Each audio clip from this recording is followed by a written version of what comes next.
যাকে জীবন দিয়ে ভালোবাসছো সেও তোমাকে আঘাত দিতে পারে, কিন্তু জগতে একজন আছে। হরি বল, হরি বল। ইহ জগতের মানুষ আমরা প্রতিটা মুহূর্ত পরিস্থিতির সাথে সাথে আমরা বদলে যাই। তার প্রমাণ একটা ছোটখাটো দৃষ্টান্ত দিয়ে বোঝাই মা। একটা শিশুর সামনে, ছোট্ট একটা বাচ্চার সামনে যদি দামি খেলনা আর অনেক টাকা দেন, দেখবেন বাচ্চা কোনটা আগে নেবে? একটা শিশু কোনটা আশ্রয় করবে? দামি খেলনা আর টাকা আছে, এত টাকা রেখেছেন সামনে, কোনটা ধরবে? খেলনা। সে টাকা নেবে না, কিন্তু আগে গিয়ে খেলনাটা ধরবে। তার মানে তার সেই বয়সের আশ্রয় খেলনা। যখন সে আর একটু বড় হবে, আর একটু বড় হলে তার আশ্রয় বদলে যাবে। সে কি নেবে তখন? লেখাপড়া। সারাদিন বই খাতা নিয়ে ছুটবে।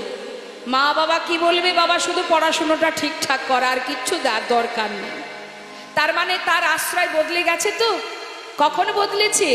সময়ের সাথে সাথে। হ্যাঁ, তার মানে দুইবার বদলালো।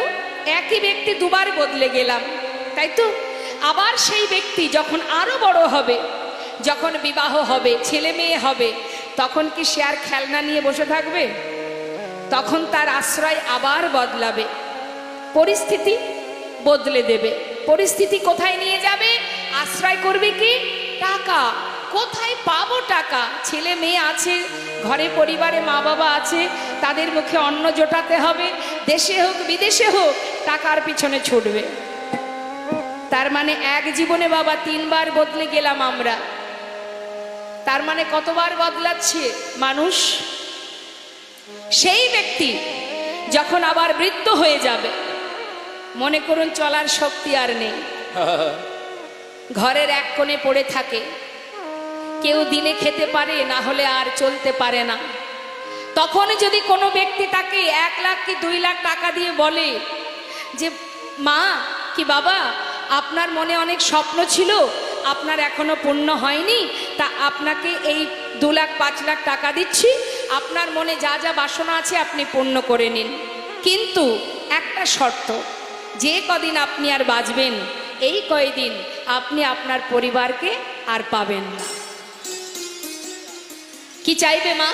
শেষ বয়সে মাতা পিতা কি চান?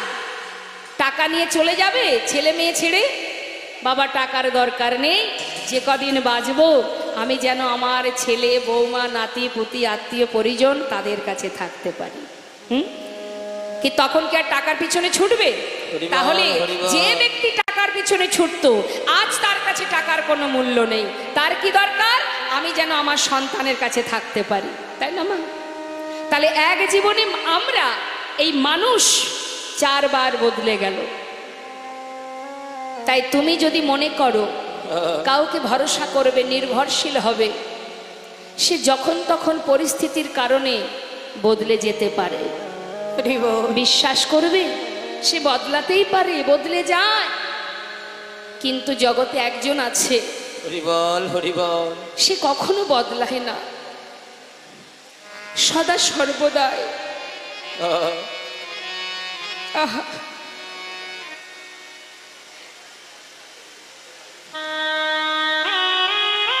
জন্ম থেকে মৃত্যু পর্যন্ত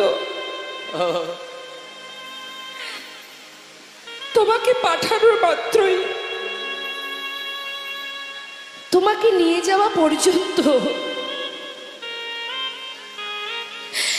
সে সর্বদাই হরি বল, হরি বল, আমাদের মাথার উপরে আছে, ছায়ার মতো আছে, সুখে আছে দুঃখে আছে। তাকে ভালোবাসলেও সে তোমার কাছে থাকবে, হরি বল, তাকে ঘৃণা করলেও সে তোমার কাছে থাকবে। সে কখনো তোমায় ছেড়ে যাবে না। তার প্রমাণ প্রতিনিয়ত এই শ্মশানে আপনারা দেখতে পাচ্ছেন। হরি বল, হরি বল, যাদের জন্য গোটা জীবন মাটি করেছে তারা কেউ সাথী হয়নি, ওই হরি নাম কৃষ্ণ নাম ছাড়া। হরি বল। হরি বল। আর আমাদের আপন বন্ধু কেউ নাই, তাহলে যে আমার আপন, যে আমার সঙ্গের সাথী, যে সুখে দুঃখে সর্বদাই আমার কাছে আছে, বিশ্বাস যদি করতে হয় তাকে করব, ভরসা যদি করতে হয় তাকে করো, নির্ভরশীল যদি হতে হয় তার প্রতি নির্ভরশীল হও। এই জগতে আর কারোর প্রতি আশা করো না কিছু, তুমি তোমার দায়িত্ব পালন করো, কিন্তু ভরসা করো না। তাই আমাদের ইহ জগতে আমাদের মুক্তির পথ এই মহামন্ত্র, এই হরিনাম। চলতে ফিরতে মুখে নাম করো, হাজার হাজার বাধা বিপদ থেকে তুমি উদ্ধার হয়ে যাবে। একটা মানুষ ভগবানের সেবা দেয়, ভগবানের নিজের অন্তর মাঝে, বুকের মাঝে জড়িয়ে ধরে তাকে ভালোবাসতে পারে।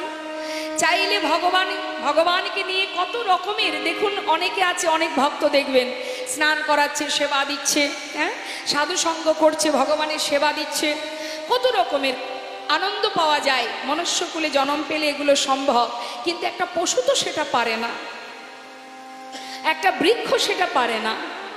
তো আমরা যখন সেই সমস্ত জীবজন্তু কীট পতঙ্গ হয়েছিলাম, তখন আমরা ভগবানের কাছে কেঁদেছিলাম, কেন না পশুকুলে জন্ম দিও না, বৃক্ষকুলে জন্ম দিও না, হে প্রভু, জন্ম যদি তুমি দেবে তাহলে মর্তধামে তুমি আমাকে মানব কুলে জন্ম দাও। হরি বল, হরি বল।